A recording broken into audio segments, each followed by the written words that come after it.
Et c'est l'heure de notre débat du samedi. C'est plutôt un échange, vous allez le voir. On va parler de l'impact psychologique sur ce drame à Annecy, bien sûr, sur nous tous, sur les familles, les proches des victimes et sur les enfants, avec Sophia Seco, directrice générale de la Fédération nationale des victimes d'attentats et d'accidents collectifs. Bonjour Sophia Seco. Bonjour. Rappelons que c'est une organisation qui est créée par des victimes et pour des victimes. Tout à fait. C'est important de le dire parce que forcément, ça apporte aussi un autre accompagnement moral, vous nous expliquerez. Bonjour Jacques Léna. Bonjour. Vous êtes pédopsychiatre et psychanalyste. On sera dans une dizaine de minutes aussi avec le sénateur de Haute-Savoie, Loïc Hervé. Forcément, on va reparler de ce drame national. On peut parler même de traumatisme collectif. Vous qui accompagnez des proches de famille, alors de victimes d'attentats et d'accidents collectifs. Là, dans le cas d'Annecy, il faut bien préciser que pour l'instant, il ne s'agit pas, pour l'instant, selon les premiers éléments de l'enquête, d'un acte de terrorisme, on le précise bien. Selon vous, dans quel état d'esprit se trouvent là les parents, les proches des victimes des 4 enfants hospitalisés, bien qu'a priori leur état serait stabilisé, avec tout cet écho politico-médiatique dont on participe, nous aussi d'ailleurs, depuis 2 jours?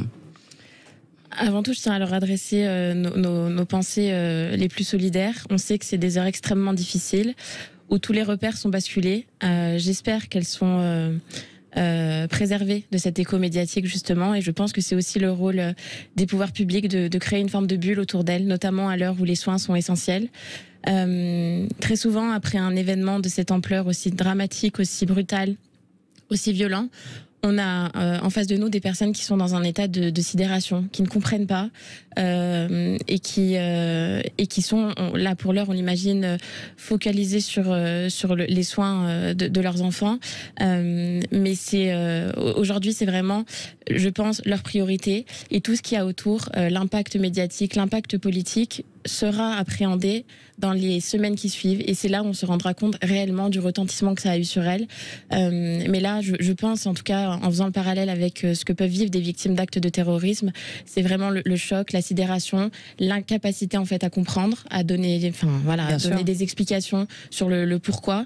Et c'est aussi le sens de tout ce qui va se mettre en place après, notamment sur les aspects juridiques et psychologiques. C'est ça, d'où l'accompagnement que vous assurez notamment au niveau de la fédération, qui est un accompagnement sur le long terme, au-delà aussi des cellules de crise ponctuelles, quoi. Exactement, c'est un accompagnement qui se veut avant tout humain, parce qu'on le constate, aujourd'hui on a beaucoup, en tout cas les médias et les politiques ont beaucoup d'intérêt autour de ces personnes, ils se déplacent, mais malheureusement ce soutien, il est limité dans le temps, et dans quelques semaines, elles se sentiront très seules. Et notre objectif, c'est vraiment d'être à côté de ces personnes, ou que des associations spécialisées soient aux côtés de ces personnes, pour leur expliquer l'après, leur dire ce qui va se passer, quels sont leurs droits, vers qui elles peuvent se tourner pour avoir une prise en charge adaptée, parce qu'évidemment ce qu'ont subi ces enfants et ces personnes nécessite un regard particulier, spécialisé notamment par des soignants. C'est ça, l'après compte aussi forcément.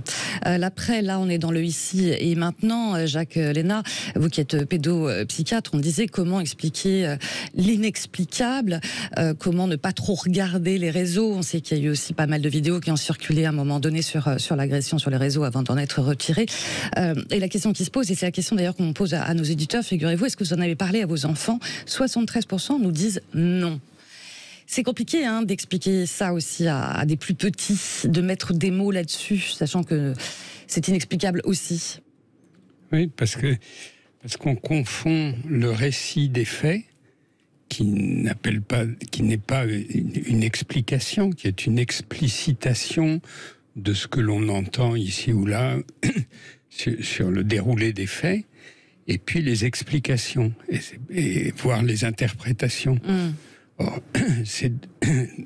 à ce que l'on sait actuellement, c'est qu'il y a eu un homme qui a commis un délit, que ce délit est avéré, il y a eu des témoins, donc il n'y a pas de doute sur le fait que c'est bien cet homme qui, à telle heure, à tel moment, à tel endroit, a commis ce délit qui est indubitablement un délit. Mais comment on en parle aux enfants?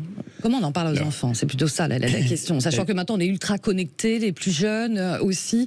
Pas forcément, vous disiez il faut se mettre dans une bulle pour les familles des victimes, etc. Mais comment on se met dans une bulle? Ou est-ce qu'il ne faut pas se mettre dans une bulle? Non, ce qui peut permettre de résoudre un petit peu le problème. C'est jamais facile de parler de ces choses-là avec les enfants. On préférerait leur raconter des jolies histoires, Bien etc. sûr. Mais certains ne leur en parlent pas. Vous voyez, nos auditeurs, ils disent nous, on n'en parle pas. Ce qui rend possible d'en parler, c'est justement de dissocier les faits et l'explication des faits. Parce que les faits, on les connaît, on peut les décrire, on peut dire il y a un homme très méchant qui commet un acte formellement interdit. Très méchant. Très méchant. Très méchant, non, c'est pas méchant. Ah bah si, bien sûr. Bon, non mais voilà, vous mettez, on peut mettre ces mots-là. Oui, bien sûr. C'est un méchant. C'est plus que méchant, oui. Oui, non mais pour les enfants, il y a les méchants, il y a les gentils. Bien sûr. Hein. Donc il est dans le camp des méchants. Bien sûr. Bon. Et dire, Dieu merci, ou heureusement, grâce à il semble qu'il y ait eu des adultes présents qui aient été assez courageux, qui se sont interposés, etc. Leçon de courage en passant. Oui, tout à fait. Et remarquons que les gens qui font des actes de courage tiennent toujours le même discours quand on s'ébahit de leur courage ou qu'on les en félicite. Ils disent mais non, n'importe qui aurait fait la même chose. Oui, Henri, on parle beaucoup d'Henri, celui, voilà, le jeune homme le choix. au sac tout à le dos. monde aurait réagi comme moi. Enfin, tout le monde, c'est pas forcément. C'est ça. Comme ça, hélas. Mais c'est le propre du courage d'apparaître comme quelque chose comme une sorte d'évidence. Il n'y a pas d'autre choix possible. Bon, enfin,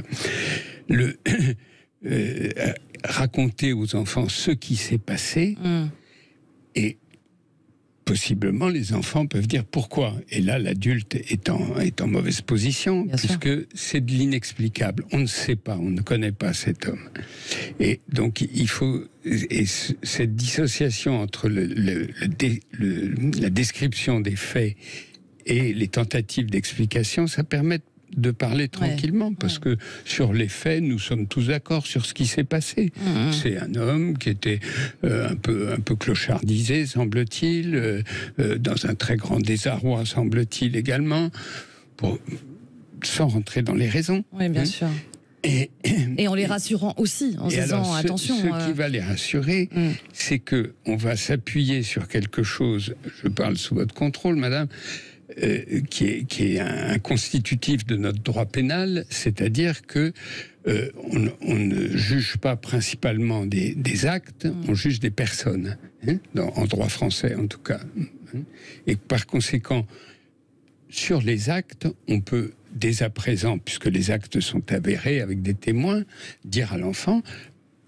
on juge spontanément, si on peut dire, le jugement est porté, cet homme a été arrêté, il est entre quatre murs et il n'est pas prêt d'en sortir. Donc c'est un homme dangereux, qui a commis quelque chose de dangereux. Nous sommes protégés parce que la police a fait le nécessaire. Jacqueline, on a pas mal d'auditeurs qui veulent réagir notamment à ce sujet. On a Ben qui nous appelle de l'Hérault. Bonjour Ben. Oui, bonjour, bonjour à tous les invités. Bon, merci d'être avec nous ce matin. Pour vous, voilà, c'est ce moment qu'on vit en ce moment, c'est pas le moment des récupérations politiques, c'est pas, voilà, on parlait de la difficulté des mots. Non, bien sûr, Laurence. Non, écoutez, moi, je vois pas un Syrien, je vois pas un chrétien, je vois pas un musulman. Moi, je vois un homme qui a commis un acte qui est, je sais plus, moi, c'est l'horreur, quoi. Voilà, moi je vois l'homme, je vois pas le Syrien. Ça aurait pu être n'importe quelle nationalité, n'importe quelle religion, peut m'indifférer. Je veux dire, on est avant tout des humains. C'est ça qui m'importe. Et moi, je me sens solidaire de ces familles. Je me sens solidaire de tous les Français par rapport à ce drame. Mais je me sens solidaire en tant qu'humain. Pas en tant que Ben, pas en tant que chrétien, pas en tant que... Donc, si vous voulez, moi, cette récupération toujours politique qui met à l'aise beaucoup de musulmans, qui les met très à l'aise parce que la majorité des musulmans sont des gens paisibles. 99% des musulmans sont des gens qui pratiquent leur religion. Là, le réfugié est chrétien, de toute façon. Oui, mais voilà, c'est d'essence, quoi, d'essence. Voilà, vous avez vu à quel niveau, à quelle vitesse ça a été la récupération. De suite syrienne, de suite musulman. Ouais, c'est ça. Merci. Ben, restez avec nous. Je vais faire réagir nos invités. Sophia Secco, d'ailleurs, vous-même, dans votre fédération, vous protégez aussi les proches, les familles des victimes de toute récupération médiatique, politique. C'est important, ça. On les protège, en tout cas, on essaye de les mettre en garde sur l'impact que peuvent avoir ce type de discours, tout en sachant que actuellement, je pense que les caractéristiques qui sont retenues, que ce soit par la presse ou les politiques, sur son origine, sur ses croyances religieuses, leur sont tout à fait égales en fait. Ouais, c'est aujourd'hui, comme vous le disiez, c'est l'acte qui les a frappés le plus violemment du monde qui les touche, c'est la santé de leurs enfants ou de leurs proches. Et aujourd'hui, tout ce débat ou ce faux débat qui est fait autour de la motivation de cette personne qu'on ignore en fait, et seule l'enquête pourra le dire. C'est-à-dire qu'on parle, on débat, on polémique sur des choses qui de toute façon sont néfastes pour les personnes concernées et qui n'ont aucun intérêt à ce stade. On est en ligne avec le sénateur de Haute-Savoie, Loïc Hervé. Bonjour, Loïc Hervé, merci d'être avec nous. Une marche blanche va être organisée demain matin dans le square d'Annecy en hommage aux victimes. Une marche pacifique, autrement dit sans récupération politique. Vous-même, vous avez été, vous avez dénoncé, condamné très rapidement la récupération politique qui a commencé d'ailleurs très rapidement dès jeudi. Bien sûr, parce que en réalité, sans même attendre la procureure d'Annecy, que le préfet, que la première ministre ou le ministre de l'Intérieur n'aient pu prononcer le moindre mot sur ce qu'on pouvait connaître de l'individu, déjà au niveau national, des raccourcis et des récupérations politiques, le début d'une polémique, moi m'ont profondément choqué aussi les Hauts-Savoyards, parce que c'était vraiment, vraiment très inopportun. On ne pouvait pas faire cela à l'instant où encore les enfants venaient d'être médicalisés et transférés vers les hôpitaux, les personnes adultes également. Donc vraiment, c'était vraiment très, très malvenu. Ouais, malvenu. Côté, on l'a dit, de la droite, du Rassemblement national, que de reparler de la politique migratoire. Marine Le Pen et Éric Ciotti ont appelé à ne plus se soumettre aux règles de l'Union européenne. C'est pas le moment. Non, mais certains responsables politiques, certains mouvements politiques ont leur propre planning politique vis-à-vis de cette question de l'immigration et notamment des sujets qu'on a. Et ces sujets, ils mériteront d'être abordés au Parlement. Mais utiliser un drame,